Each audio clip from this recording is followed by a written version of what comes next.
On today's episode, Neuralink hits a new milestone, the Tesla Robotaxi network is live, FSD scores a big win in Europe, and Elon Musk takes a direct shot at Waymo. A man who had lost all ability to speak or move can now communicate with the world using only his mind. Brad Smith is a participant in Neuralink's experimental brain-computer interface trial, the third person ever to be implanted with the Neuralink's brain chip, and has become the first nonverbal patient to communicate independently through thought alone. In a new video that was edited and posted to X entirely using Neuralink, Brad says, "I am typing this with my brain. It is my primary communication." Before the implant, Smith relied on a fragile infrared eye tracking system that wouldn't work if the room was too bright. It would also fail to register blinks. Now, with Neuralink's telepathy system, he moves a computer cursor by thinking about hand movements. The system translates his motor cortex signals into on-screen actions in real time. In a demonstration video, Smith used Neuralink not just to type, but to edit a short film entirely with his mind. Neuralink's team also replicated Smith's original voice using AI-generated speech models trained on his earlier audio recordings. He's been using a custom chat app powered by xAI's Grok language model to make conversation easier, and he's even using Grok to create new tools to enhance his cyborg abilities. The device itself is implanted by a custom-designed surgical robot capable of inserting ultra-fine electrode threads thinner than human hair into precise regions of the brain.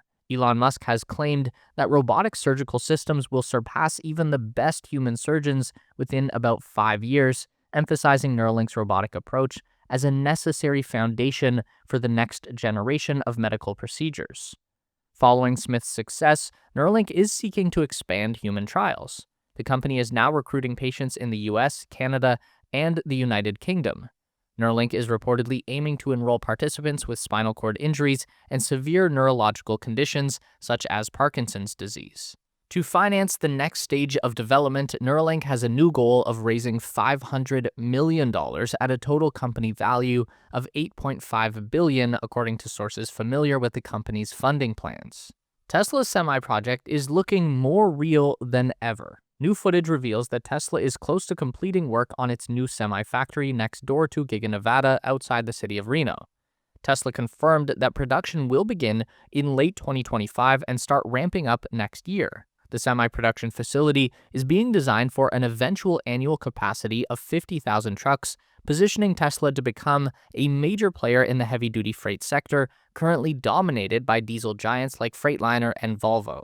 Tesla has also opened 83 new positions tied directly to semi-production at Gigafactory Nevada, including mechanical engineering, battery cell assembly, manufacturing equipment maintenance, and quality control. As part of the new video, Tesla introduced a new logo specifically for the semi-project. It closely resembles the current Tesla wordmark, but interestingly uses 3 lines for the E, much in the same way that the company writes out its Model 3. The U.S. trucking industry consumes more than 45 billion gallons of diesel fuel annually, making it one of the largest single sources of greenhouse gas emissions in transportation. If Tesla can meet its latest timeline, it would have enormous implications for both emissions and the cost of shipping goods. Tesla's robotaxi ambitions are no longer theoretical. The company's full self-driving supervised ride-hailing network, internally known as Project Rodeo, has launched in limited release to Tesla employees in Austin, Texas, and the San Francisco Bay Area. That's supervised, as in there is still a safety driver behind the wheel. Essentially, Tesla is operating its own private Uber with Model Ys running FSD. Tesla reports 1,500 trips completed and over 15,000 miles so far. Tesla has also held joint training exercises with local police and the Texas Department of Public Safety in preparation for its fully autonomous rideshare network, slated to launch citywide in June, albeit with real humans still monitoring remotely at first. The plan is to expand to other cities throughout the second half of the year and transition to truly autonomous rides pending regulatory approval. That approval may have just gotten easier. In a direct challenge to China's lead in autonomous vehicles, the Trump administration announced a new national framework this week designed to fast-track testing in the U.S. Transportation Secretary Sean Duffy said that self-driving cars will now qualify for safety exemptions for research and demonstration purposes, and crash reporting rules will be streamlined across the country. Duffy said in a video posted on X, America is in the middle of an innovation race with China and the stakes couldn't be higher. The Department of Transportation says its long-term goal is to push toward a single federal standard, avoiding the current patchwork of state-by-state rules that companies have long criticized.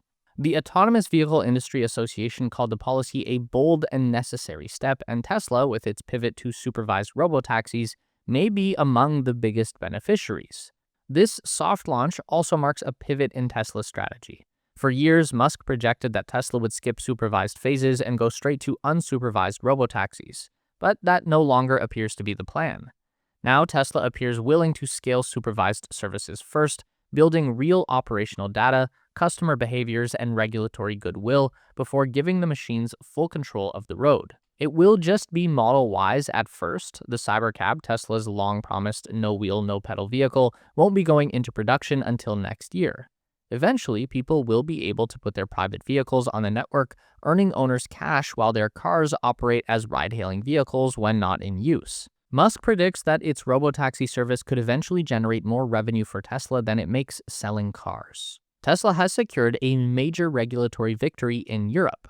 Norway's Public Roads Administration has granted Tesla a 2-year exemption, allowing the company to test its full self-driving supervised technology on public roads. Under the exemption, Tesla is authorized to operate modified Model Y vehicles equipped with FSD version 13 software. These vehicles include steering and speed adaptations required under the UNECE regulations and are driven by Tesla-trained operators who monitor performance at all times. Tesla's test vehicles are restricted to specific operational areas: urban centers with predefined speed limits, mixed weather conditions typical of the region, and daytime-only operations to start. Tesla is expected to file regular reports on disengagement rates, intervention types, and safety metrics to Norwegian authorities for review.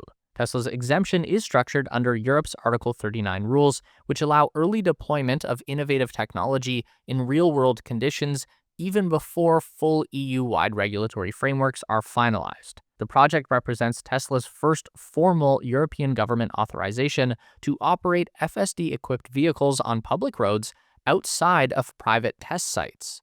Previous European uses of autopilot and enhanced autopilot technologies were restricted to assisted driving functions well below Tesla's FSD ambitions. Tesla is simultaneously pursuing similar exemptions in the Netherlands.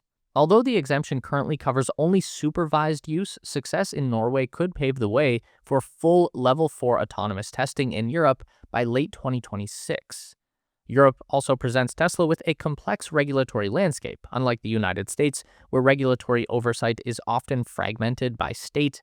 The European Union framework demands harmonization across multiple national transport agencies under UNECE regulations. So this Norway exemption represents more than just another pilot program. If successful, Tesla could achieve early market dominance with robotaxis in Europe before companies like Waymo or EU automakers get out of the gate. The robotaxi rivalry turned personal this week. First, John Krafcik, former CEO of Waymo, publicly questioned Tesla's robotaxi strategy.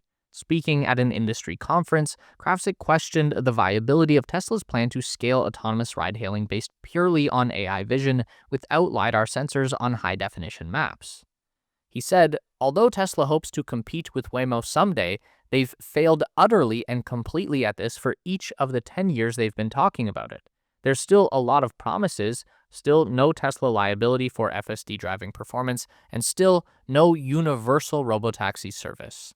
Waymo reportedly burns through more than $1 billion each year to maintain a relatively small fleet of vehicles, of which about 300 operate fully driverless in San Francisco. Musk responded via X, Waymo needs Waymo money to succeed. Waymo recently hinted the company might pull a page from Tesla's playbook. Alphabet CEO Sundar Pichai said the company is exploring selling personal use robotaxis. This would allow folks to own and operate Waymo vehicles the same way Musk plans to operate Tesla's rideshare network. Uber's CEO added a surprising voice to the conversation, praising Tesla's FSD technology as delightful and expressing hope that the competition in the autonomous space would drive down ride costs. Tesla, meanwhile, is sticking to its guns, betting on its vision-only approach to full self-driving, with a recent software update allowing cars to listen for emergency vehicle sirens. Today, Tesla's FSD remains classified as SAE Level 2, supervised autonomy that requires a human driver to be constantly ready to take control, but the race to Level 4 and full autonomy is still wide open, and the clock is ticking for everyone. A Cybertruck prototype met a brutal end during extreme testing in China's Beiding-Jilin Desert. Newly surfaced drone footage captured the moment last summer when a Cybertruck lost traction, cresting a massive sand dune at speed, causing the vehicle to roll several times before coming to a rest on its roof. The prototype was a gray-marked import with no Chinese plates or registration. The driver appears to have escaped without injury. The company's promotional materials highlight features like adaptive air suspension with 16 inches of travel, a 35-degree approach angle, and an exoskeleton designed for maximum resistance to deformation. However, the desert rollover revealed potential weaknesses under specific conditions. Off-road dynamics, especially on soft, loose surfaces like sand, place extreme lateral loads on vehicles, in this case leading to the dramatic rollover.